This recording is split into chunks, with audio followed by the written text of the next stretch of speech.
Eu sou a professora Tatiane Félix, de Língua Portuguesa, aqui da Central de Concursos. E desta vez nós viemos para conversar um pouco sobre a prova de técnico do INSS que aconteceu no último domingo, dia 15 de maio. Se você fez a prova, confira conosco a correção da parte de Língua Portuguesa para saber se você arrasou lá nas questões. Caso você tenha estudado, se você se preparou, eu tenho certeza que você se saiu bem. Na nossa opinião, a prova de Língua Portuguesa foi uma prova equilibrada, quase fácil, não é verdade? Se nós formos comparar com outras provas que o CESP já fez, esta em especial, ela foi mais tranquila, não houve tantas questões gramaticais e não houve tantas pegadinhas. Claro que você precisava ler os textos com atenção, precisava conhecer alguns aspectos gramaticais. Nós já vivenciamos prova do CESP com muito mais dificuldade do que esta aí do INSS. Como eu disse, se você se preparou, eu tenho certeza que você obteve um bom resultado. Houve mais questões de interpretação de texto que de gramática e apenas uma questão de redação oficial que, para quem conhece as regras que o Manual da Presidência de Redação Oficial estipula, conseguiu fazer tranquilamente. Nós esperamos que o seu resultado tenha sido bom e vamos acompanhar então a correção. Esse gabarito é extraoficial, logo sai o gabarito que é realmente dado pelo CESP, mas vale lembrar que a prova que nós escolhemos para fazer os comentários é a prova ALGA. Importante saber isso porque se você tem uma outra prova, a ordem das questões é diferente. Então nós estamos com o caderno ALGA. Legal? Vamos lá! Naquele novo apartamento da Rua Visconde de Pirajá, pela primeira vez teria um escritório para trabalhar.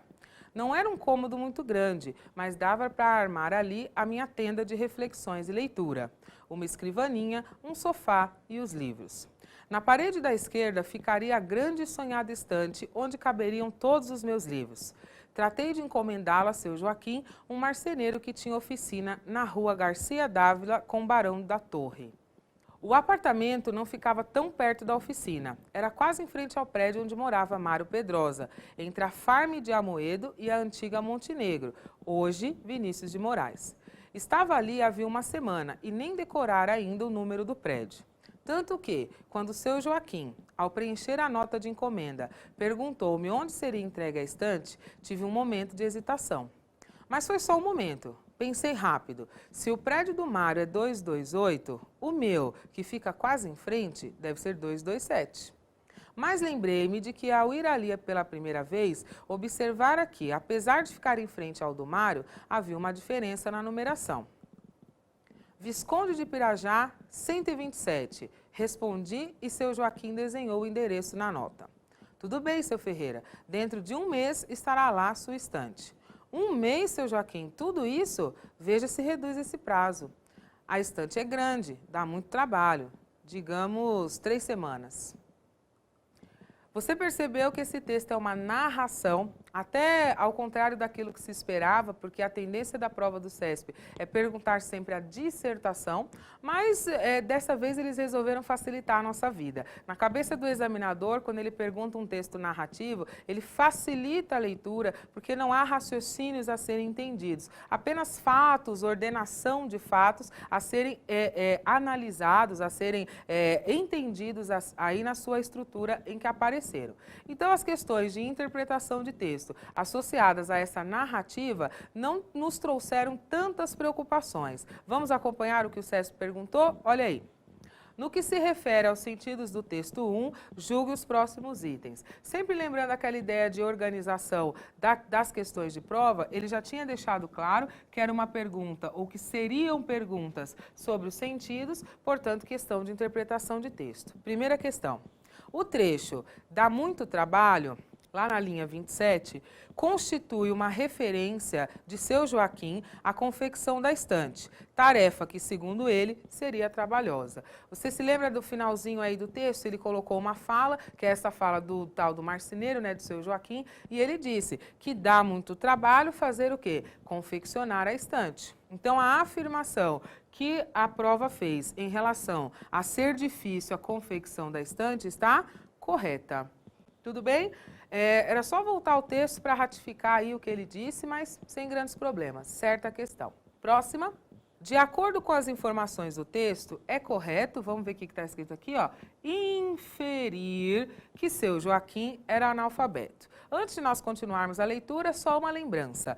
Inferir significa deduzir, quer dizer, a partir de uma informação do texto, você é levado a uma conclusão. Então, a prova perguntou para nós se era correto nós chegarmos à conclusão de que o seu Joaquim, que era o marceneiro, era analfabeto, uma vez que ele desenhou o endereço na nota. Obviamente, nós vamos marcar esta afirmação como errada, uma vez que, quando ele diz que desenhou ali o endereço, nós não podemos concluir que ele desenhou porque ele era analfabeto, não é verdade? Ele pode até, supostamente, ter feito um mapinha ali, onde é que era o endereço, mas isso não significa, nada no texto nos leva a inferir que ele era analfabeto. Talvez desenhou seja até um jeito figurativo de dizer escreveu. Agora, chegar à conclusão de que ele era analfabeto, aí vai além do que o texto permite. Legal? Então, segunda questão, não é uma inferência autorizada dizer que ele era analfabeto, logo a afirmação está errada. Próxima questão. A expressão armar ali minha tenda foi empregada no texto em sentido figurado, que também poderia ser chamado sentido conotativo, ou seja, usou-se a expressão não exatamente no sentido literal de armar a tenda. Então, claro que ali a minha tenda era no sentido de que ele ia morar lá, né, ia passar a morar ali. Então, foi usada em sentido figurado, nós vamos marcar então a afirmação como correta. Terceira questão então, correta. Conferindo aí seu gabarito, estamos acertando todas? Muito bem. Quarta questão. De acordo com as informações do texto, Vinícius de Moraes passou a morar no apartamento onde antes residia Mário Pedrosa. Na dúvida, obviamente, você vai voltar ao texto para ratificar. E a hora que você vir lá o nome Vinícius de Moraes, você vai observar, voltando ao texto, que Vinícius de Moraes é o nome da rua agora, né? A rua tinha um nome e agora essa rua chama Vinícius de Moraes. Não há nenhuma informação no texto que o Vinícius de Moraes passou a morar ali. Essa questão de graça, não tinha nem o que raciocinar, era só voltar lá e conferir no texto. Então, claro que a informação está errada. Legal? Quinta questão. O momento de hesitação, que está lá na linha 15, vivido pelo narrador, deveu-se ao, o que ele disse aqui? Medo de informar o endereço a um desconhecido. Não tem nem o que comentar, só voltar ao texto e observar em que trecho está essa ideia da hesitação. O narrador hesita porque ele não se lembra o número de onde ele morava. Não porque ele ia passar a informação para alguém estranho, nem era estranho, né? Era lá o tal do marceneiro. Mas a conversa não é essa. A ideia é que ele hesitou porque ele não se lembrava o número. A história gira em torno dessa ideia dele não se lembrar o número de onde ele morava. Então, mais uma questão dada pelo CESP. Esta afirmação está errada. Né? Mais um questionamento aí errado e eu tenho certeza que você está gabaritando a prova. De acordo com aquilo que nós esperávamos, a prova foi relativamente tranquila, era só prestar atenção aos dados do texto. Próxima questão. O verbo dever foi empregado na linha 17 no sentido de ser provável. Aí vale a pena só observar como é que a questão foi organizada. Ele não pediu para você colocar ser provável no texto para saber se a frase ficava certa. A referência que ele fez foi a referência de sentido. Eu digo isso porque é natural a prova ficar sugerindo que você faça trocas, né? Que você troque um verbo pelo outro para saber, ou uma expressão pela outra, para saber se o sentido e a contextualização e a estrutura da frase fica correta também. Não é o caso, ele só perguntou o sentido. E claro que nós vamos marcar esta afirmação como correta, mais um questionamento certo, porque, neste caso, o verbo dever indicava a ideia de probabilidade, ser provável que sim. Tudo bem? Então, questão 6, certa. As próximas questões ainda se referem ao texto, mas agora ele não vai perguntar mais em relação ao sentido. As primeiras foram associadas ao sentido e veja o que ele nos disse aqui, ó. Julgue os seguintes itens a respeito dos aspectos linguísticos do texto. O que são esses aspectos linguísticos? São questões associadas à gramática, à estruturação da oração, a questões associadas à análise sintática. Então, agora é só aspecto linguístico, não mais associado ao sentido. Vamos ver o que foi perguntado? Próxima questão. a correção gramatical e o sentido do texto seriam preservados caso se substituísse lembrei-me de que por lembrei que. Então, vale a pena você repensar comigo o que nós dissemos na afirmação anterior. Quando ele quer só sentido, ele é só sentido, a questão só de interpretação. Nesta questão agora, ele pediu a correção gramatical e também o sentido, fazer uma troca pensando nesses dois aspectos. Mas é uma questão fácil, porque você percebeu que o que mudou de uma estruturação para outra foi a regência do verbo lembrar. Lembrando que regência é quando nós analisamos as questões associadas à complementação do verbo e se essa complementação precisa ou não precisa de preposição. Existe uma regra de regência que nos diz o seguinte: quando o verbo lembrar está associado ao pronome, aos pronomes oblíquos, me, te, se, nos e vos, automaticamente ele precisa ser acompanhado de uma preposição. Então, lembrei-me de, ok? Quando ele é acompanhado de pronome, ele é um verbo transitivo indireto, tem preposição. Mas não há nenhum problema se nós retirarmos o pronome e, consequentemente, retirarmos também a preposição, como aconteceu no segundo caso. Lembrei que. Segundo a regra de regência, verbo lembrar com pronome, com preposição.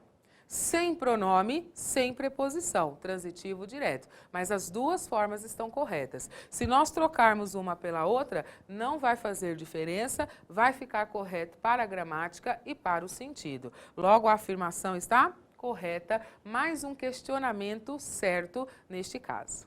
Deu para acertar? Tenho certeza. Próxima questão. A forma verbal teria está flexionada na terceira pessoa do singular para concordar com o apartamento, núcleo do sujeito da oração. Então, ele perguntou aqui sobre o sujeito. Sujeito, nós sabemos que é o assunto do verbo, é a quem ou a que o verbo se refere. Se você voltar ao texto, você vai perceber que apartamento não é o sujeito. Vamos voltar lá só para conferir. Observe na tela, então. Naquele novo apartamento da Rua Visconde de Pirajá, pela primeira vez, teria um escritório. Está aqui subentendido que esse teria tem como sujeito o eu. O narrador está contando essa história, então é como se ele dissesse: naquele novo apartamento, pela primeira vez, eu teria um escritório. Não é o apartamento o sujeito do verbo ter, mas pelo contexto e pela história nós entendemos. Eu teria um escritório onde? Naquele novo apartamento. Naquele novo apartamento, toda essa expressão aqui, ó, naquele novo apartamento, é uma ideia associada ao lugar. Sintaticamente falando, adjunto adverbial de lugar. Logo, não é o sujeito. O sujeito aqui seria eu. Você pode chamar de sujeito desinencial, de sujeito oculto, usando um nome mais tranquilo aí para nós. Então, o sujeito não é apartamento, o sujeito sou eu. No caso aqui, o autor, né? O narrador. Eu teria um escritório. Tudo bem? Então, claro que nós vamos julgar aquela informação como errada. Eu tenho certeza que você acertou. Vamos para a próxima questão? Olha lá. Questão 9. Seria mantida, o que está escrito aqui? A correção do texto. Então, nós estamos pensando nos aspectos gramaticais, haja vista, inclusive, que ele pôs no enunciado. Aspectos linguísticos. Então, não é interpretação, é a correção do texto. Caso o trecho onde caberiam fosse substituído por que caberia. Claro que você vai voltar ao texto para ratificar esta informação, para nós podermos julgar o questionamento como certo ou errado. Mas você já vai meio desconfiado. O que nós sabemos sobre o pronome onde? Nós sabemos que o pronome onde ele é usado para fazer referência a lugar. E claro que nós podemos trocar o pronome onde pelo pronome que. Mas o que acontece? Para que a palavra que também faça referência ao lugar, é necessário que nós utilizemos também uma preposição. Não entendeu? Acompanhe no texto aí comigo. Na parede da esquerda ficaria a grande e sonhada estante onde caberiam todos os meus livros. Segundo o examinador, nós poderíamos trocar que caberia. Então, no lugar de um problema, nós temos dois. Voltando à história que nós dizíamos sobre o pronome onde. Onde pode ser usado porque faz referência à estante, que é um lugar. Para que neste contexto continue havendo a ideia de lugar, eu não posso simplesmente trocar pelo que. Eu tenho que trocar pela expressão em que. Para ficar correto, só se nós escrevêssemos: ficaria a grande e sonhada estante em que caberiam todos os meus livros. Quando nós discutimos essa situação de usar o pronome onde e trocá-lo por um outro pronome, além de nós pensarmos no uso do próprio pronome, nós também pensamos em regência. Para dar ideia de lugar, é necessária a utilização da preposição em. Tudo bem? Fora essa história de trocar o onde pelo que, lá na afirmação ele diz que seria que caberia. O que nós trabalhamos aqui? Lá na afirmação, ele diz para o verbo ficar no singular, mas o verbo aqui está no plural. Singular e plural de verbo nós chamamos de concordância verbal. Por que não poderíamos usar o verbo no singular? Ora, o sujeito de caberia é livros. Os livros caberiam. Se nós colocamos esse verbo no singular, claro que cometemos um erro de concordância. Então, foram dois os aspectos perguntados nessa questão. Vamos acompanhar? Além de você saber o uso do pronome onde e a regência que era necessária utilizar na troca, havia ainda uma questão de concordância verbal. Para que ficasse certo, teria que ser em que caberiam. Aí sim ficaria certo. Mas pela afirmação, então, este questionamento está errado. Eu tenho certeza que você marcou, ainda sem todos esses detalhes, mas a hora que você viu que ele pediu para trocar o onde pelo que, você já eliminou, não é verdade? Vamos continuar gabaritando? Próxima questão. No período, tanto que, quando... aí tem o trechinho, né? Até esse momento de hesitação, ele falou da linha 13 até a linha 15. Olha a pergunta. O emprego de todas as vírgulas deve-se à mesma regra de pontuação. Então, observe, o que está em jogo aqui na questão não é se a vírgula está certa ou não está. O que o examinador perguntou é se você sabe a regra de pontuação. Quer dizer, não é só para olhar se está certo, ele quer saber o que fez com que a vírgula, com que as vírgulas aparecessem nesse trecho. Se você voltar ao texto, você vai perceber que estas vírgulas são sim associadas à mesma regra. Por quê? Porque elas isolam orações ou expressões temporais. Nós podemos chamar de oração adverbial temporal. Então, elas são marcadas na interferência aí do esquema da oração, da sequência lógica da oração, e isolam expressões que dão ideia de tempo. Vamos voltar ao texto só para você visualizar? Acompanha aí comigo. Então, veja, ó, tanto que quando seu Joaquim, então essas vírgulas aqui, ó, isolam uma expressão temporal, interferiram também na sequência, ó, tanto que ao preencher a nota, então são expressões, essas vírgulas isolam expressões adverbiais, neste caso temporais. Olha uma outra ideia de tempo, ó, quando seu Joaquim, ao preencher a nota da encomenda. Então, veja, quando ele fala ao preencher a nota, também é uma ideia de tempo, quando ele preencheu essa nota. Estas vírgulas todas marcam uma interrupção, uma interferência na sequência lógica da oração e ambas dão ideia de tempo. São orações ou expressões adverbiais temporais. Tudo bem? Então, sim, a resposta está certa, o questionamento está correto, as vírgulas foram usadas pela mesma regra. As próximas questões têm um outro texto de embasamento e o texto é bem curtinho, dá para você resolver com tranquilidade. Acompanhe aí comigo a leitura. Bibliotecas sempre deram muito o que falar. Grandes monarquias jamais deixaram de possuir as suas e cuidavam delas estrategicamente. Afinal, dotes de princesas foram negociados tendo livros como objetos de barganha. Tratados diplomáticos versaram sobre essas coleções. Os monarcas portugueses, após o terremoto que dizimou Lisboa, se orgulhavam de, a despeito dos destroços, terem erguido uma grande biblioteca, a Real Livraria. Dom José chamava-a de joia maior do Tesouro Real. Dom João VI, mesmo na correria da partida para o Brasil, não se esqueceu dos livros. Em 3 diferentes levas, a Real Biblioteca aportou nos trópicos e foi até mesmo tema de disputa.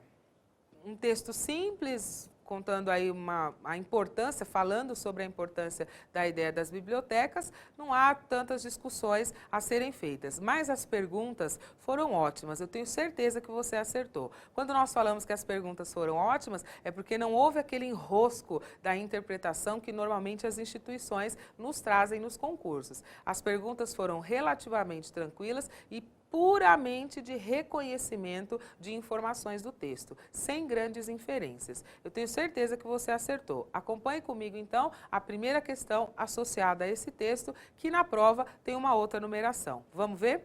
Acerca dos, veja o que ele perguntou, aspectos linguísticos e dos sentidos do texto acima. Então, julgue os itens que se seguem. Você percebeu, então, no enunciado que ele falou sobre aspectos linguísticos e sentido. Então, questões de interpretação e algumas associadas aos aspectos gramaticais. Vejamos a primeira pergunta sobre esse texto, então. Princesas e diplomatas eram valorados conforme a qualidade das bibliotecas que seus países possuíam e a parcela dos livros que estavam dispostos a ceder em negociações diversas. Se você voltar ao texto para ratificar a informação, o que ele disse é que havia sim uma valorização das bibliotecas, que algumas princesas elas eram valoradas, vamos dizer assim, alguns dotes estavam associados à função da biblioteca, pessoas que tinham bibliotecas. Mas não há no texto uma informação de que os príncipes e os diplomatas, diplomata nem foi citado no texto, que eles eram valorados, quer dizer que o valor deles estava associado à qualidade da biblioteca dos países. Essa informação não está no texto, até pode ser parecido, mas não existe nenhuma informação como essa no texto. Obviamente, nós vamos julgar este questionamento como errado. Não há nem o que discutir.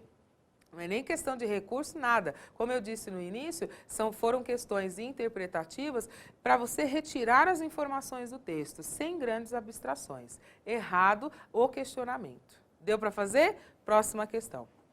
A Real Livraria foi erguida, olha o que ele escreveu aqui, ó, foi erguida com os destroços, a Real Livraria foi erguida com os destroços resultantes do terremoto que atingiu Lisboa. A gente não precisava nem seguir a leitura, mas vamos continuar. Como símbolo da força de Portugal na superação da tragédia que acabava de assolar o país. Preciso comentar alguma coisa sobre essa questão? Essa informação não está em nenhum momento no texto.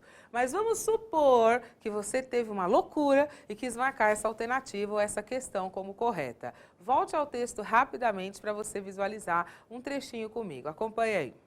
Lá na afirmação, ele disse que a Real Biblioteca foi construída com os destroços, né? E olha o que está escrito no texto, ó.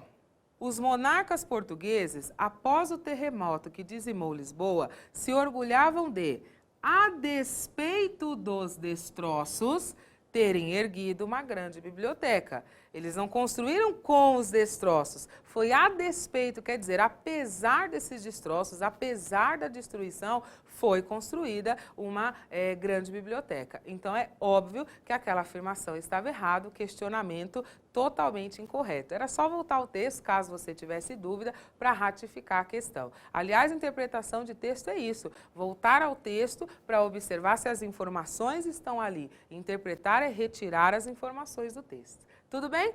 Próxima questão. A expressão essas coleções retoma por coesão. Lembrando aí do que foi estudado na interpretação de texto. Coesão é relação.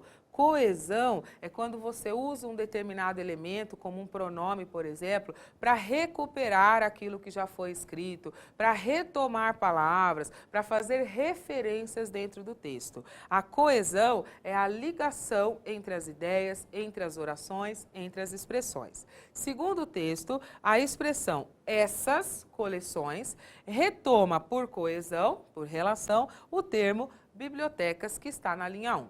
Vamos acompanhar? Volte ao texto. Bibliotecas sempre deram muito o que falar. Grandes monarquias jamais deixaram de possuir as suas bibliotecas. Não que esse fosse o tema da pergunta, mas só para você perceber que como o assunto eram as bibliotecas, os elementos de coesão fazem referência a ela, né? Então, bibliotecas deram muito o que falar. Grandes monarquias jamais deixaram de possuir as suas bibliotecas e cuidavam delas estrategicamente. Aí ele vai falando dos dotes. Dotes de princesa foram negociados tendo livros como objetos de barganha. Tratados diplomáticos versavam sobre essas coleções.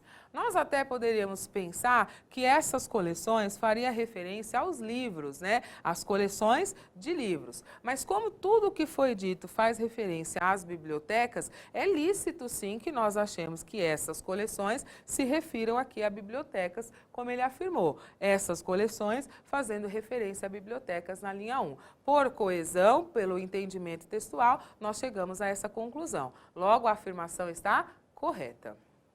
Penúltima questão desta prova, relativamente tranquila. Eu tenho certeza que você teve um bom resultado na parte de português. Penúltima questão. O sinal de 2 pontos, empregado imediatamente após biblioteca, na linha 8, introduz um termo de natureza explicativa. Quando ele escreveu 2 pontos e disse a Real Livraria explica, é o nome, é uma característica, então, dessa biblioteca. Tudo bem? Então, sim, os 2 pontos, o que aparece depois dos 2 pontos, tem natureza explicativa, como quase sempre quando nós usamos 2 pontos. Então, como é que nós vamos julgar este questionamento? Como correto. Tudo bem? A última questão da nossa prova e a única questão que falou sobre o tema redação oficial. Como nós sabemos, a redação oficial são aquelas redações que circulam na administração pública e, normalmente, as provas perguntam sobre o ofício, sobre o memorando, sobre relatórios, qualquer tipo de redação que se queira oficial e que, claro, siga as regras impostas pelo Manual de Redação Oficial da Presidência da República. Para quem estudou, para quem conhecia o manual, esse questionamento é muito fácil. Por quê? Acompanhe aí comigo.